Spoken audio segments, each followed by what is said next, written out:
Bonjour, donc moi c'est Monique, je suis apicultrice depuis 5 ans et je fais ça avec mon mari Jean-Pierre. Notre rucher, on l'a intitulé le rucher des mouques à miel parce que c'est en région Picarde, nous sommes du Hainaut. Si je vous parle directement aujourd'hui, c'est pour vous expliquer ce qui nous est arrivé fin 2020 et début 2021 et pour essayer que ça n'arrive pas à d'autres apiculteurs comme nous. Alors nous, on n'a pas un gros rucher, on essaye de pratiquer une apiculture la plus naturelle possible. Donc pour ne pas saturer l'environnement, nous avons 9 ruches, mais qui étaient réparties dans 3 lieux différents. Je dis bien été parce que je vais vous raconter après ce qui nous est arrivé ici pendant l'hiver. Apiculture naturelle, donc on nourrit exclusivement les abeilles avec leur miel, on ne donne jamais du sucre en complément. On a un potager bio, on a un verger, on a des plantes aromatiques, donc on essaye que l'environnement soit vraiment propice pour nos abeilles, même si on sait qu'elles vont bien plus loin. Donc avoir du miel bio, ça on sait que ce n'est pas possible.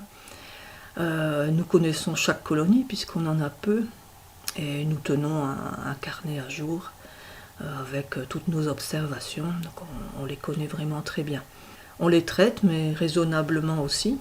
Donc on compte les varrois sur le plancher, et en fonction du nombre de varrois comptés, eh bien, on les traite soit avec des languettes, ou ici à l'hiver avec de l'acide oxalique. Donc voilà, maintenant je vous explique un peu ce qui nous est arrivé. Donc ça a commencé fin décembre. L'hiver venait seulement de commencer puisque le froid est venu à retardement. Et là, on a remarqué que 2 de nos ruches étaient complètement vides. Donc les abeilles avaient déserté les ruches. C'était, si je peux m'exprimer ainsi, une ruche mère et sa division de 2020, donc des abeilles noires. Et à l'intérieur, donc il restait la reine, morte bien sûr, et entourée de quelques ouvrières mortes elles aussi. Mais sinon, la ruche complètement vide. Donc là, on s'est demandé ce qui pouvait bien être arrivé. Ça ne pouvait pas être l'âge de la reine. Sur un forum, j'ai révélé qu'en fait, on laissait une hausse en hiver. Donc au lieu de les nourrir dans des nourrisseurs, nous on avait pris comme fonctionnement de laisser une hausse de leur propre miel sur la ruche, en isolant bien sûr et en réduisant l'espace autant du corps que de la hausse. Jusqu'à présent ça avait très bien fonctionné, donc les abeilles avaient très bien passé l'hiver, on n'avait jamais perdu de ruche. Mais là, bon, est-ce que c'est ça la cause? Est-ce que l'espace était trop grand, le volume trop important pour chauffer? Et donc là, ces 2 ruches-là, pourquoi est-ce qu'elles auraient déserté? On ne s'expliquait quand même pas trop cela. Donc ça, c'était les 2 premières ruches qu'on a perdues. Ici, on est donc fin janvier. La semaine passée, mon mari passe tous les jours voir ce qui se passe dans notre rucher. Donc là, c'est un rucher couvert chez nous. Et on avait 3 ruches dans ce rucher couvert. Et mon mari, en passant sa main sur le couvre-cadre, s'est aperçu que c'était complètement froid. Donc il a ouvert la ruche et puis là, catastrophe, il m'a appelé pour voir. On aurait dit que toutes les abeilles étaient mortes, mais vraiment d'un coup, quoi. Elles étaient restées dans la position où elles étaient. Il y avait des abeilles sur les cadres, il y avait bien sûr des abeilles mortes en tas au fond de la ruche, il y avait encore du couvain, et les abeilles étaient sur et autour du couvain. On aurait dit que c'était vraiment un arrêt de vie subi, donc un coup de froid peut-être, mais pourquoi est-ce que ces abeilles n'ont pas résisté à l'hiver? Elles avaient encore de la nourriture dans la hausse, bien sûr, et tout plein, plusieurs kilos. On avait pesé les ruches avant l'hiver et on n'avait aucun doute pour cet hiver-ci. Elles avaient largement à manger. Il y avait encore du pollen, donc tout semblait rouler. Donc là, même chose, je mets un message sur un forum.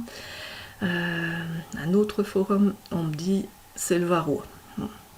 là un peu dubitative parce qu'on avait, donc comme j'ai dit, compté les varrois et on avait traité avec des languettes les ruches qui étaient infestées. Et on pensait peut-être traiter l'acide oxalique cette semaine. Puis c'est vrai que le nombre de varrois semblait raisonnable, donc ça nous semblait peu probable, mais bon, on peut se tromper. Et j'ai M. Renaud Lavandôme qui s'est proposé sur ce forum d'analyser un échantillon de nos abeilles mortes et un cadre de couvain, voir un peu ce qui se passait dans les alvéoles, les nymphes, etc. Donc j'ai accepté évidemment, on est allé chez lui, il nous a reçus bien aimablement. Et là, il a procédé d'abord à un lavage de l'échantillon d'abeilles avec de l'eau et du détergent. On les met dans l'eau, on remue régulièrement pendant une demi-heure, 1 heure. Et pendant ce temps-là, on a regardé le cadre au binoculaire. On a observé dans les alvéoles de couvain qui étaient vides des traces quand même de déjection de varrois.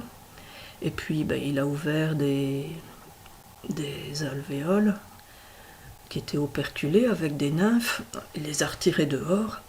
Et là aussi, dans l'alvéole, on a constaté des traces de varrois. Et sur les nymphes, là, avec le binoculaire, pas de doute, on a vu des varrois. Donc on a compté sur ces larves combien étaient atteintes et combien ne l'étaient pas. Et il y avait à peu près un tiers des nymphes qui étaient infectées par le varroa. Les nymphes dans les alvéoles n'avaient pas leur langue sortie, parce que ça c'est un indice d'une infection au varroa vraiment forte. Mais les langues n'étaient pas sorties dans les cellules. Puis après on est allé voir l'échantillon qui avait été nettoyé. On a filtré, on a mis sur de l'essuie-tout pour compter les varrois. Et là, sur les 800 abeilles que j'avais apportées, j'avais pesé, j'avais pas compté, j'avais pesé 100 grammes, c'est combien d'abeilles. Et on a dénombré 80 varrois sur 800 abeilles, ce qui fait quand même 10%. Donc si on fait la moyenne 10% et 35%, mettons, ça fait une moyenne de 20 à 25% de varrois. Ce qui est un seuil quand même assez critique puisque les études ont révélé qu'à ce niveau-là, il y avait 50% de malchance, je veux dire, que les simples ne passent pas l'hiver. Alors l'autre ruche, c'était la même configuration, donc c'était le même problème. Oui, on avait constaté aussi, vous le verrez sur les photos, que certaines abeilles avaient la tête dans les alvéoles, donc ça c'est un signe de famine. Donc ces abeilles étaient tellement affaiblies qu'elles n'ont même pas eu la force de monter dans la hausse pour aller chercher la nourriture. Et donc le coup de froid qu'on a eu la semaine passée, c'était la fin des abeilles, tellement affaiblies qu'elles n'ont pas résisté à ce coup de froid. Donc là maintenant on a l'explication, et d'après monsieur Lavandôme, les abeilles qui avaient déserté, donc c'est pareil, une fois que les rayons sont tellement infectés par les déjections de varrois, par le varroa, elles désertent la ruche.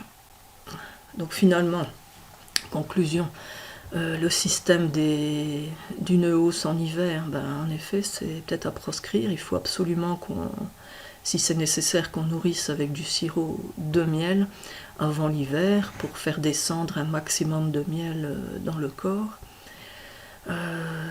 Traiter le varroa, pourtant on l'avait fait, j'avais dit avec des languettes.